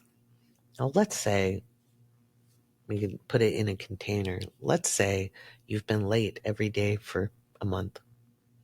You haven't really explained why to your boss. You've missed 3 deadlines. You've had corrective action. Is it really that mean old boss? Remember, you haven't had a conversation. You didn't bring up what grace you might need. You haven't asked for accommodation. Right? And when your friend says, really need, I know, and you push it off, that's resistance. Instead of saying, well, I feel embarrassed and I don't really want to talk about why with them. And they're like, well, you probably want to let them know you've got some stuff going on. You don't have to give them all the details. Like, we don't have to give a full confessional, right? But we need to take accountability for our action. Now, let's say you have resentment because you did do all that and your boss fired you anyway. Now, that would be a pisser. And it's okay. But the trying to be a good person, or just telling the story because you're getting clout out of it, right? People might buy a drink at the bar. People might send you some gifts, or somebody might lend you some money. And people do this, okay? I'm not saying you're a bad person if this has been you. If it's not you, great. But that story of that downright dirty so-and-so, rotten, yellow-bellied, sapsucker, dog catcher, nasty human, Voldemort, did these horrible things to me. The more you tell that story over and over, the more power you're giving that low down, no good son of a you-know-what Voldemort all the power. Instead of saying, I've been released to go do things that are more fulfilling, and leave it there. That is much less resistance. You can still say, I'm still worried about how I'm going to pay my bills, and they fired me, so I'm going to go collect unemployment. And yeah, they're going to fight it, but I can fight it and win. We all want this easy road. This, the minute some people hit an obstacle, they're like, oh my God, the world's falling apart. It's like, have you not noticed life is not simple or easy? No one promised that. Not one God, not one goddess, not one philosophical tradition promised an easy ride. They promised you easy afterlives. And to me, that is a shill game. So the more you grow, the more intense it can get, because you can handle more. And it doesn't mean more bad things are going to happen, but think about all of the great spiritual teachers, including ones living today, because all the dead ones people worship, yeah, they're not the only teachers out there. Okay? There's living ones. They almost always have had difficulty in life. They may have physical difficulties. They may have had immense trauma throughout childhood into adulthood. They may have been forced into being refugees. They may have been forced to separate from the people they love.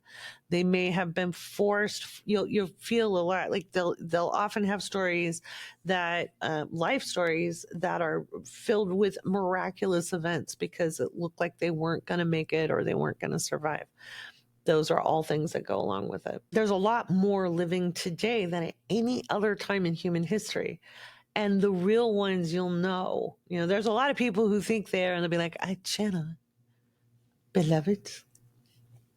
There's a lot of channelers out there who keep it quiet.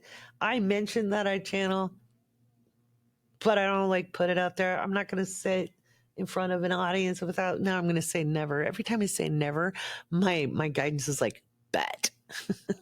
So I'm not going to finish that sentence. I'm like, whoa. You're falling into the trap. You're saying never. Every time you say never, it happens. So we're going to walk back from that. And notice I'm using a sense of humor with this because it's not meant to be so serious. It is serious, but this whole thing where people are false humility. Oh, it's just this walk, beloved. But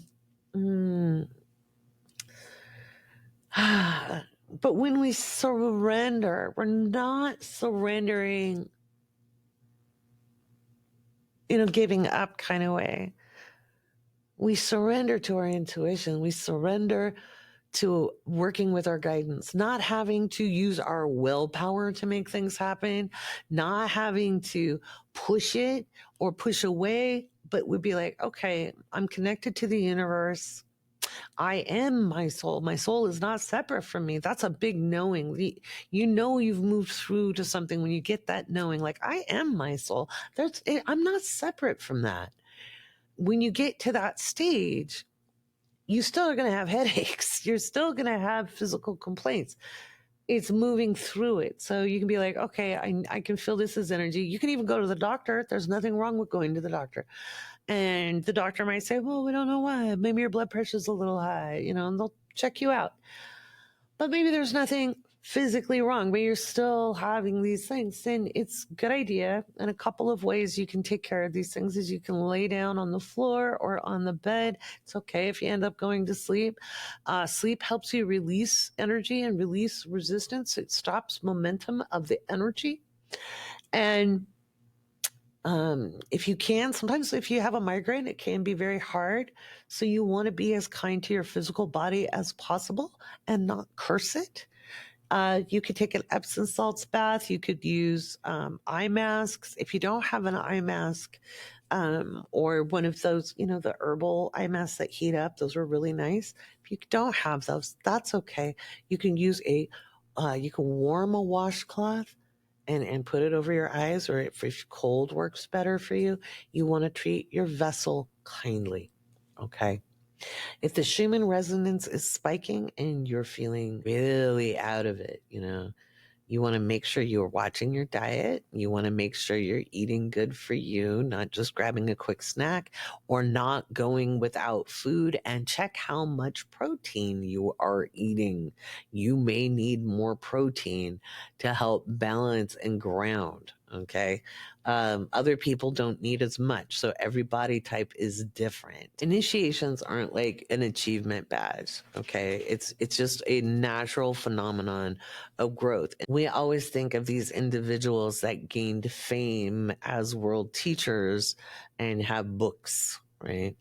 But each one of us is on that same path. None of them had the corner on the market. None of us, it's not about being special or anointed. We are all anointed. Every single human being, including the ones we don't like, are anointed. We can move through multiple initiations, one from a soul level, one from a physical level. It doesn't mean you're wrong or you're being punished. That's why you want to really work on the physicality. And I don't just mean like working out and things like that. It's really looking at how you think about your body, how you feel about your body. Are you resenting your body? Are you holding resentment in the body? We can wear the body out by not processing our feelings, experiences, and the big energies that we deal with in life. So if you're going, there's 7 initiations. In the physical, we do up to 5. In the first initiation, it's really resistance to renouncing material attachment. And that's a very common one, like having to let go of physical things. You could have a house burned down. You could have to flee a country and leave all your belongings behind. You might have lost a job and lost everything. The loss of things is actually the opportunity to release the emphasis of attachment to things making us who we are, or identifying with materialism. It doesn't all have to go away, and it can all be restored once we understand how to work with that energy. The second initiation is overdeveloped solar plexus, and I think this is probably the most common that I see in the spaces I travel in. It is emotional drama. The drama. Okay. It is all about the fear and the sensationalism. When people were demanding I give them hope, and they were disappointed when what I said didn't happen in the way we all thought it would happen, right? And they'd be like, but I had my hope in you. And I'm like, I always said, don't put your hope in me. On a live stream, I famously said, I'm not God. I can't give you hope. That's something you got to do for you. You and your relationship with your deity, okay? Or your universe, or your connection with your quirks. That is not something I cannot be your source. That is not who I am. I am not a god. I'm not a goddess. I am a physical being. Okay. And so the drama, the emotionality, the people who are self-absorbed. I finally got an amazing, and I'm not dissing any of you, but I finally got an amazing question from someone watching my TikToks, and it was a teenager. And they asked me one of the least selfish, most interesting questions. It wasn't about their experience. They're like, they summed it up basically by saying, well, can't it end up better? Can it turn out okay? Instead of, when is this going to end? I'm tired. I'm exhausted. I can't take any more. Can you look at the dates for my vacation without ever booking a reading, by the way, just wanting free labor. But they want to get paid scale. Just saying. Just saying. Right? And this young person, and I did a 3-part video answer because it was such a good question. Obviously, that person has a little more tamed solar plexus and a little more developed mind. Okay. So the third initiation is not letting the mental body be governed by the soul. Okay. This is why we cultivate our intuition, is for our mind and our soul to connect. And when you do, so like when I talk about, a thought popped into my head, I followed my guidance. I live that way. I live that way every single day. It's not an exception to the rule. Doesn't mean I don't have shitty days, and it doesn't mean I don't not listen. I do. There's many times I don't. But in general, I've learned not to fight it. In general, I've learned not to argue with it, fight it. I will say the weak moments are when it's involving my children, right? My children, my pupper, but even then I can still myself and my mind and allow that soul connection, that deep soul connection, and allow the intuition to guide me. And there's no begging involved. There's no asking involved. There's just knowing there's a connection and the information comes. You may have glimpses of that. You may have that if you've done the work to get there. But if you think you're going to get there in a week or 2 weeks or between full moons because you did some rituals, I'm not saying it's impossible, but it's not probable. Okay.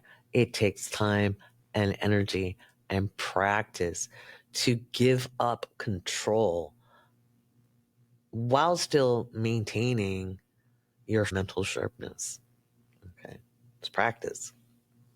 A lot of the work I teach, whether it's healing the money wound or finding your side gig using astrology, these classes are actually designed to reorient our thinking to ameliorate connection with your guidance. It's not about me telling you how to live, but there's a process that helps just kind of melt away a little bit of social and cultural conditioning so you can have a little bit more contact with that which is most authentic to you, which is that soul, body, personality connection. So this is from Alice Bailey's Initiation, Human and Solar.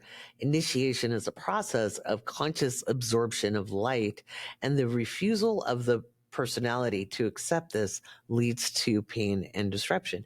Sometimes it's not a refusal. We may not have our channels opened wide enough. And that's one of the reasons I suggest people do either Ayurvedic medicine or traditional Chinese medicine, where you're working on widening receptivity, widening channels. For me, TCM worked the best, and I worked with an amazing practitioner and 3rd-generation Taiwanese herbalist. She was absolutely phenomenal. She made a massive difference in my life and helped me open up my meridians so I could receive more, because sometimes through our DNA, family history, family trauma, generational trauma, from our own diet, from our own traumas, our personal traumas, our personal experiences, we can have some of those energetic blocks. And what I found, therapy wasn't enough. Working on being highly conscious wasn't enough. I had to eventually work on the physical level, and I found acupuncture worked very well, and supporting my endocrine system with the herbal remedies. That worked for me. It's not going to work for everybody in the same way. Everybody has their own pathway. So for me, it's understanding that this year we need to open our channels. And I remember I told her once when I was trying to explain my pathway, and she could really see I was on a path, there was agreement there. But I was like, sometimes I feel like I'm going to combust because I don't feel like I can contain all of that light. And this was many years ago. This is well over a decade ago, like more like 15 years ago, 18 years ago. Anyway, I felt like I would utterly combust. And we have to allow the physical container to be more able to absorb that light and to be a reflection of it. So if you want to work on those headaches, don't just drink water. Make sure you got some electrolytes. Do take a bath or a shower, put some Epsom salts in it, let your body soak. You want to bring yourself into the greatest state of relaxation you can without imbibing in substances. Okay. If you want to make it through some of these energetical shifts, you really want to make sure your system can handle it. You don't want to overload your liver or your kidneys. All righty. Well, now that I've weirded you all out, if you want to know more, I'll be talking about it in the Patreon. If you are curious about anything and you're a patron, make sure you ask me in our chats, in our community chats. I hope you enjoyed having Elmo on the show. It was a lot of fun. Sometimes I sound more like Elmo than others, but it was a way of entertaining my eldest child when she was a toddler and a way of torturing her well into adulthood. I enjoy you very much. I look forward to hearing what you think in the comments on Spotify and YouTube. Thank you so much for listening, and may you have a beautiful week.